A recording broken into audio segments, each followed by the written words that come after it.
and welcome everyone to the second session today. My name is Hafsa and I'm going to host the show. We're going to talk about the teaching in times of COVID, the positive side and the negative side. But before we jump to our speaker and start the discussion, I would like to welcome Omar, the founder of Hello, Daastan. it's been a long And time. it's been a long Finally, time. we are sharing the stage Yes, again. again. And Omar just won an award. I would like him to talk about it as well and tell us what was this about, how did it go? Yeah, so I was just attending a session. It was a UNESCO Media Information Literacy Award. I just have it with me. Yay. Oh, So I was like one of the five global people, change makers who were awarded this prestigious award. It basically talks about those organizations and individuals in the communities who are making an impact and promoting the awareness about media, ethical use of media, sharing right information, and educating people on how to use the digital media. So that was like quite relevant, and we showcased one of the conferences that we did. It was psychosocial well-being of journalists. I did it with another researcher based in Pakistan. Her name is Fatma Misbah. She was the one who came up with an idea, and Daastan provided her with a platform where we engaged journalists and psychologists. And we had an amazing conference where we talked about various aspects of what journalists go through while they are reporting in the field, and the trauma that they go through and how to overcome that. So it was like quite a productive discussion overall. And apart from that, we also explained how Dastan is using the power of technology by bringing people together, not from only Pakistan, but also from the other parts of the world, and educating them on ethical use of media. So that award was in recognition of our services for what we have been giving back to the community. And I think that's about it. congratulations. I still remember a long, long time ago you had this idea to do something, and now we are wondering where. It's really like a dream. True, true. I still remember that first meeting in the bench of in the garden of Qaidazam University. We were strolling and dreaming. True. I never had thought it was going to be so successful, but I'm so glad it is. Yeah, but we worked really hard. We did. All right, let's start the session today, and I'll introduce our speaker. We have David Morgan with us, who has taught English for 6 years, mainly to adults learning a second language for work purposes. After the COVID pandemics started, he also taught children both in person and through online facilities, and now includes children as far afield as China. I'll just take him online, and I would hand it over to Umar to start the discussion. Hi, Thank you so David. much, Hafsa. Hello, David. We are glad to host you today. Hello, congratulations on your award. Thank you so much. So, David, so let me just start with the first question. So, you do a lot of things, but with that, you also teach. So, I'm just curious that why did you choose to have this as a side thing? Was it like by chance or by choice? It was sort of by chance, really, because one of the things that I do is work on cruise ships, both on rivers and on ocean as well. And in my position, as I was a cruise director, or am a cruise director, but also working with many different nationalities on board. And I found that some of the crew wanted to develop their English. Most of them spoke English, but they wanted to improve their English. So I started sort of small lessons on board the ship. And I found that I always had an interest in teaching. And I always find that teaching is very close to performance anyway, because you have to, you know, keep your audience interested and retain their concentration. So I always find that there's similarities between performing and teaching as well. So I took a course. I took a CELTA course, which is the Cambridge English Language Training for Adults course, so that I could improve my teaching and develop my lessons a little bit further. So I would say it was partly choice, but mainly chance. Interesting. Because for me, if I talk about myself, like I mentioned, I come from a family of literary background. So like everyone in my teacher is like a teacher or a professor. So I too myself have like taught a bit, not sure was it by chance or by force, but like I did taught a lot. I remember giving tuitions at home, and then also teaching at schools and colleges, and also teaching my university colleagues as well. But like uh, I pursued a degree of engineering, and that too was electronics engineering. But then shifting from that degree into the field of literature and book publishing, that was by choice. That was I was like really adamant. And everyone was like, how come an engineer go into book publishing? That doesn't go well. Well, it's funny you should say it, because when I did my course here in Budapest, where I live, and I was the only sort of non-teacher on this course. Everyone was teachers already, and I was like this cruise director entertainer. And they're, why are you taking this course? And I'm like, well, I've always wanted to do it. And they said, well, you don't need to do it. Why are you doing that? So it was Likewise. choice, yeah. And I think I cannot be a teacher. I don't think I have the temperament to be one. You are a good student. And I think it's enough. Okay, David, let's talk about COVID and how it has transformed teaching and learning. What do you think? Are the new methods much more effective than the traditional methods, or how was your experience? I think there's strong advantages and disadvantages. There are obvious advantages and disadvantages. I think advantages, I think people are being more creative because they have to be. It's very difficult, if I have a student where I'm just looking at the laptop, it's you obviously lose a lot of the room that you're in, because you haven't got the body language, you sort of haven't got the control. I mean, it's very easy to distract your students when they're in the room with you to change the tone and the pace of the lesson, because they're there with you, and it's easy to just go and get a glass of water, or if you think that the student needs a little break, say, do you need to use the toilet or something?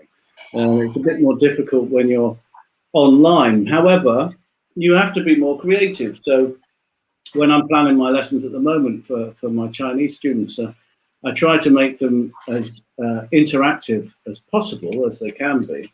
But I'm also using a lot of, I'm scouring YouTube for certain clips of animals doing things and sports and all sorts of things that I can break up the lessons so that it's not them focusing on the screen all the time. They can sort of have a natural breather and a space to sort of refocus if they're watching something for 30 seconds, and then I'll do an exercise with them. So I think in a way I didn't put so much effort into planning my lessons until I had to do a lot of them online, and then I thought I was being more creative. And I think it's good for the student to be able to take a little breather as well when it's online, when it's focused, so that they can sit and watch something for 30 seconds, 40 seconds. And I think in today's era, the attention span has decreased a lot. So when we talk about like online teaching, or what we call the hybrid teaching, getting students to hear you constantly and making sure that each and every one of them is grasping the idea, I think that's quite challenging. And then again, another challenge that I feel for the teachers is actually like designing the content, because I have, as I mentioned, teachers in the family, and I have seen them struggling when the COVID hit here in Pakistan, and when everything was forced to go online. They didn't know technology at all, and even preparing a simple lecture of like 5 to 10 minutes or 15 minutes, it was like a mess for them. And since they did not know how to use PowerPoints or any video tools or any video editing, like no prior knowledge of technology, and then all of a sudden you are forced to do that, it was like a chaos. So how was that in Europe? Like, I think that's like quite a developed state. So were they able to what do you may say, migrate or adopt to this new mode of learning easily, or like was that a mess there as well? I saw, I have a 6-year-old daughter, and I saw in her school when she started going to school before COVID, and I saw the technology they were using there, and I was quite impressed, because they could use interactive buttons to sort of not play along, but to join in the exercise from their desks and stuff. And they were mixing and matching it, part sort of very sort of a human element, but part computer element. And so I think that they were getting to that stage. I mean, for me, like I think a lot of people that have had to teach online, I never knew what Zoom was until really I didn't know what Zoom was. I mean, I knew with a WhatsApp conversation you could have a video conversation, but I've had to train myself a lot, and also things that you can do within Zoom or a facility like that. You can share the screen, you can share clips and everything. So there are advantages, of course, because if you're teaching, say, more than one student. So if you're teaching 4 or 5 students, you can mute them, can't you? So there are no interruptions when you don't want interruptions. So they can't keep saying excuse me because they're muted. So I think it's also important for the students. They've had to learn to be taught like this. They've had to learn to be students like this. These days, technology for kids is very, they're very advanced at an early age. So they are very much used to interacting with, with computers and screens. Where, it's for someone my age, it was different. We didn't have that at school. So how was it like when you first understood how to use Zoom? What was that aha moment? Okay, so this is how it works. Yeah, I was petrified, to be honest. I was completely scared. I was thinking that I was going to cut them off and everything, but it's like anything, isn't it? When you're learning something new, especially technology-wise, you have to have a little practice, and like we were saying, you develop the lessons, and you can introduce more things. Of course, again, as you know, it depends on the age range that you're teaching. I've been teaching a lot of 6-year-olds. Which I really enjoyed more than I thought I ever would. I never thought that I'd want to teach children, but it's great teaching 6-year-olds because it's so basic, and you can sort of see the development taking place as well. Although checking the development sometimes I think is more difficult over the screen than it is in person. Concentration levels are very hard as well. I make a big point of having little breaks every now and again as well, because I think that when you don't want to put so much focus onto the child to answer all the time, and that's why I think it's important to really design your lessons carefully by breaking them up. Right, and you forgot to mention I was the one you did your first Zoom trial with. Well, I was going to say that. Yes, I was. Hafsa was helping me. Hafsa, I'm going to call you back because I want to test it again. I don't trust it. Yeah, and I have to tell you about how to use YouTube and play the clips and everything. Yeah, okay. So, don't make me feel like a complete dumb. All right. So you talked about the development of students and that it's a bit hard to measure online.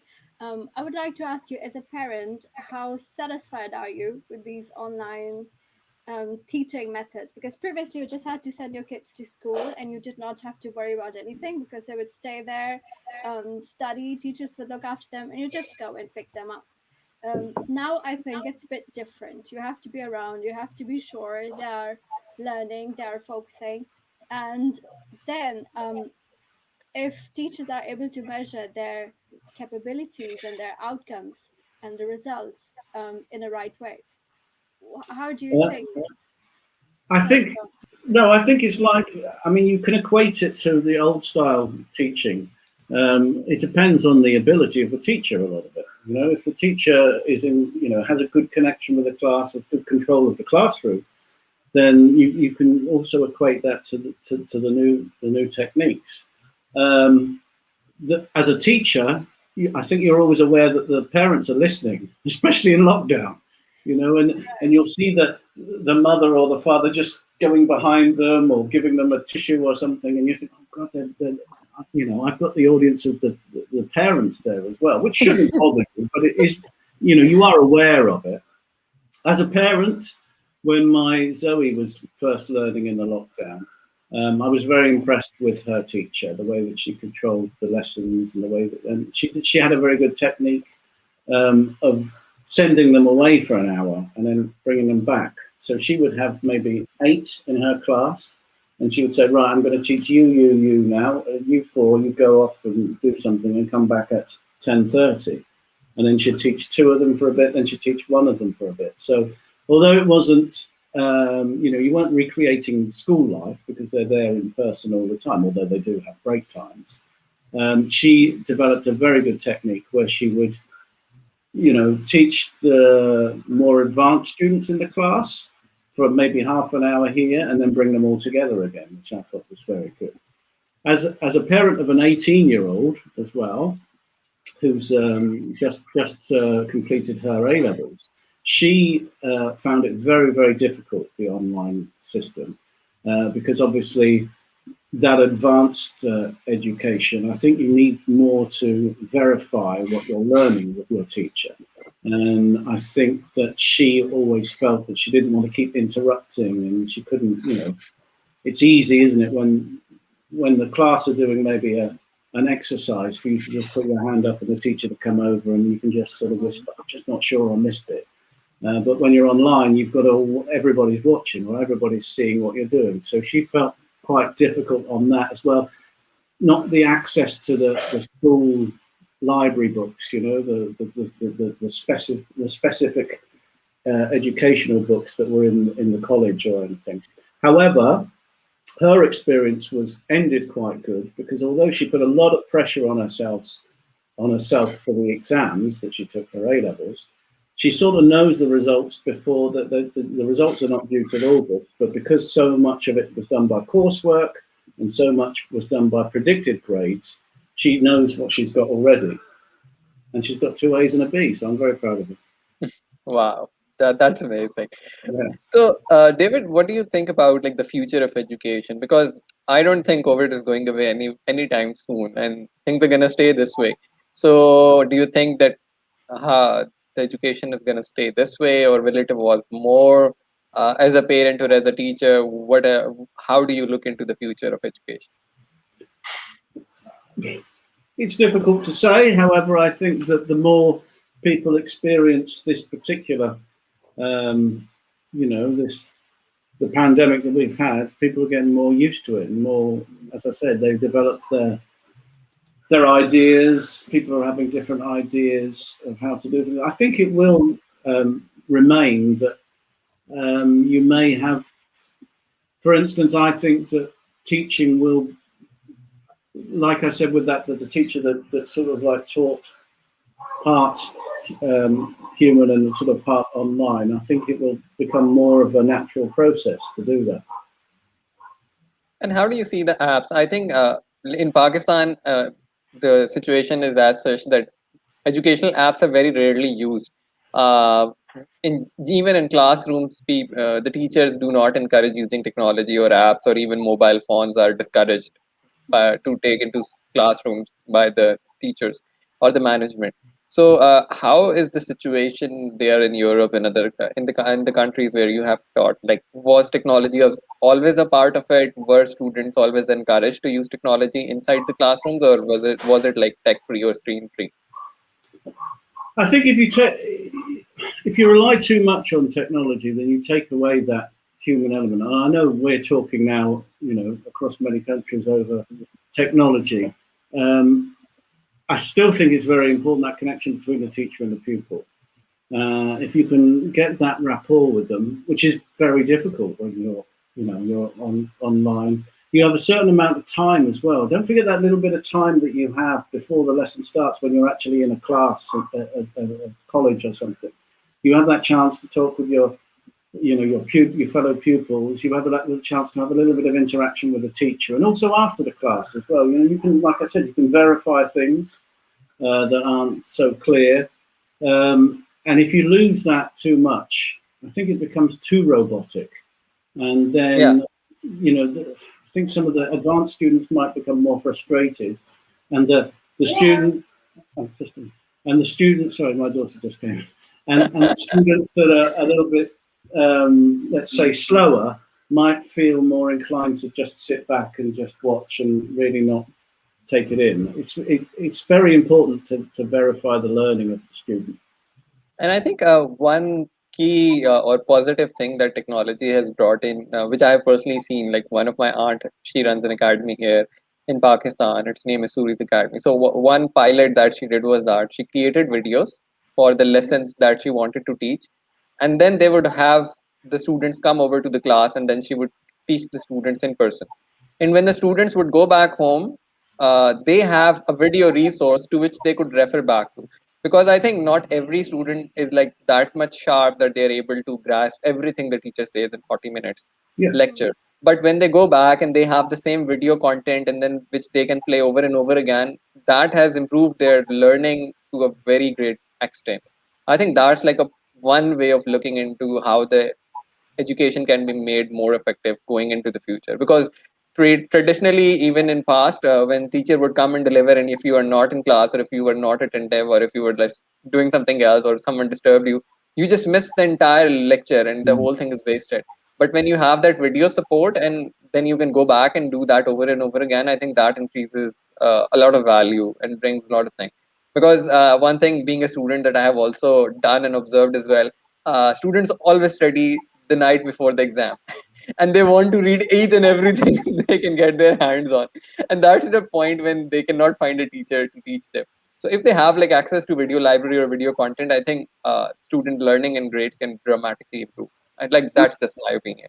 I think that's an excellent example on that. I think that's that's a brilliant example of how this will enhance teaching, because you will have that video reference to, for whatever reason you might miss the point or miss a vital piece of information, you can always refer back to it. So I think that will definitely help teaching in the future.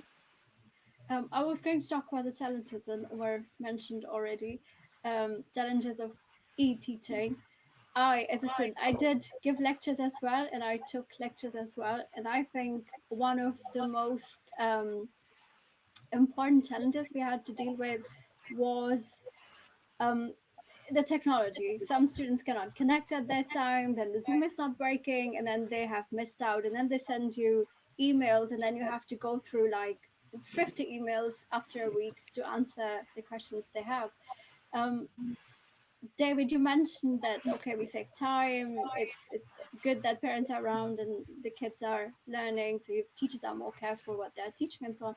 What other challenges do you think come with this package of online teaching and learning? Well, you've got a very good point, because last week I had to cancel a lesson because the internet in Hungary went down for like a couple of hours, and it was like half an hour before my lesson in Beijing. And I was like, oh God, I can't do this lesson now. And it keep cutting out because it would be absolutely pointless. So we decided to cancel the lesson and postpone it. So, if you haven't got time to do that, I mean, it's quite easy for this particular student to just postpone the lesson to another time. But if you haven't got the time for that, then, you have certain parts of the curriculum that have to be taught by a certain time, otherwise you don't have enough time to fit it in. But then counteracting it, you've both sort of come up with the answers there, because you will have the technology, the difficulties with the connection, the strength of the internet. However, we know that the internet's getting stronger and stronger the more we progress.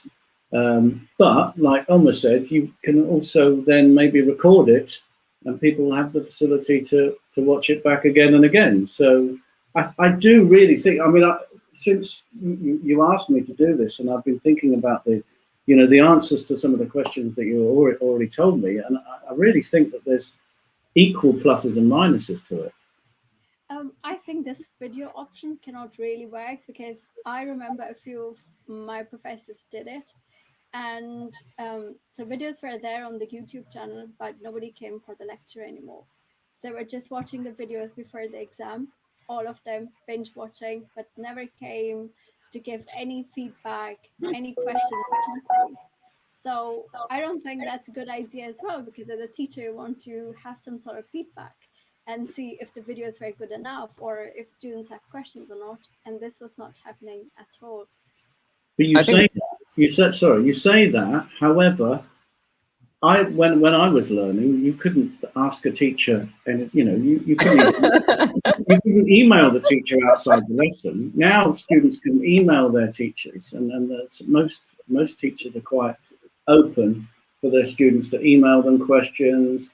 You can even you can record voice messages to ask the questions. The teachers can then send you voice messages to explain certain points. So I do think that there is counteractive arguments. I mean, you have got a valid point. However, I don't. Sorry, Zoe, I don't. Thank you. I want to share something funny that happened when we switched to online teaching. We used to have like 80 participants, and it was really in the early days of lockdown when nobody really know how to go about this online teaching. And there were students who would come without their audio, without their video, join the session, but never listen, never give any feedback, never give any answers. And I was with my professor one day, and we decided we are just going to end the session soon and just see how many students are still logged in because they were not listening. And half of them were still logged in while we said it's over and have a good day. Of course, it didn't end the session, but it was kind of eye-opening that half of them were not even listening. When I went to school, I didn't listen half the time. it's the same thing, but now at least you can track it. At least you pretend when you're in the classroom that you are listening. But now with this online, you just turn off your audio and video, and you don't even have to listen. Again, it's the quality of the teacher, it's the aptitude of the student. If you want to succeed as a student, you'll find a way to do it. Yes. And I know when I've got a student that's been made to have these lessons by the parent, and I know that when I've got students that really are determined to learn. If you're teaching adults, they're paying for it, so they're not going to pay for it and waste that time.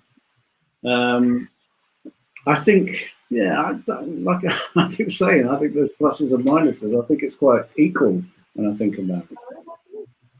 Yeah, and I think one of the things that we can actually Daastan raised the point that students do not listen or they do not give feedback on the videos. Then possibly a small policy change that at the end of each video within 24 hours there would be a quiz, and that is all. That there's no final exam, so that would make students actually listen and go through the videos every day, because that's just one way of doing it. Instead of saying that there would be a big exam at the end and everyone would be slacking, okay, we'll see when the time comes.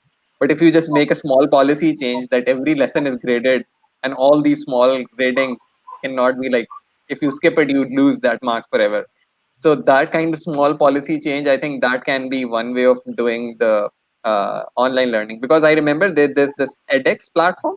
I took a course there, and they have this interesting thing of weekly grading. So every week they would give out a lesson, one lesson 1 week, and you have 2 days to attempt the quiz.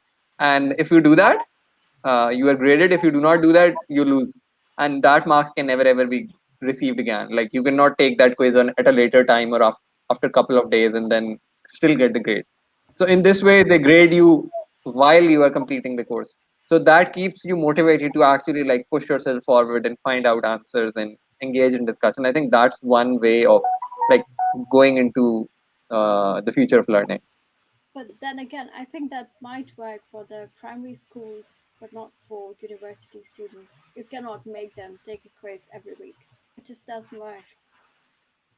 I think these are I don't think it does. I mean, I've done masters here and I'm doing my doctorate. I do not think, I mean, they are not even obliged to come to the classes. There's no attendance.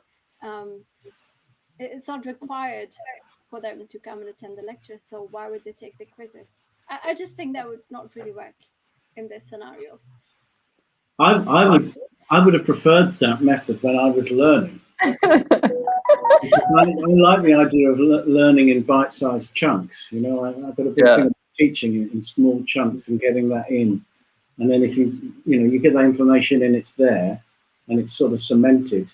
rather than learning a great big, syllabus and then having one exam whether you fail or pass at the end of it. Again, it depends on the student and how they learn. Everyone learns in a different process and at different paces. Yeah. I agree. So do we have more questions for David? I just wanted to ask him, we've been talking about the positive and negative sides of teaching and learning. I would like to ask you, what is the positive side in the social sense that COVID has brought when it comes to learning? I mean, students, they cannot network anymore as they used to in the classrooms. They miss that social part of learning.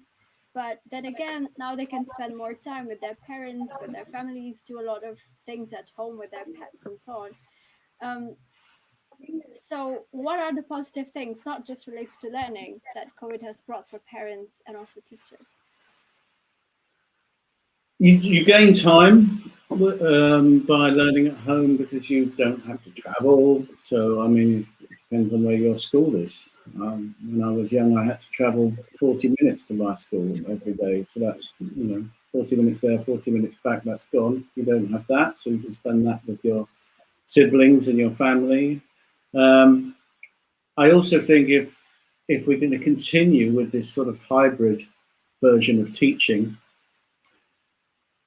after the recent lockdowns and everything where children couldn't go to school, I think they value going to school much more because, obviously it's that group thing, isn't it? You've got your friends, you make your friends. I mean, for me, school was all about playtime anyway. That's what I used to look forward to. And then when that was taken away from students, I think they suddenly really were eager to get back to school, to have that traditional learning experience. But if you take away if you keep the pluses from what we developed with the online learning, I think it again, it depends on the teacher, and you've got to have a good balance. I think if you have a good balance between the two, I think you can have positive outlook. Absolutely. We have a comment by Sai Booking, and he says two of my favorite people on the same place, but he didn't say which two. One is Hafsa for sure. Other is David.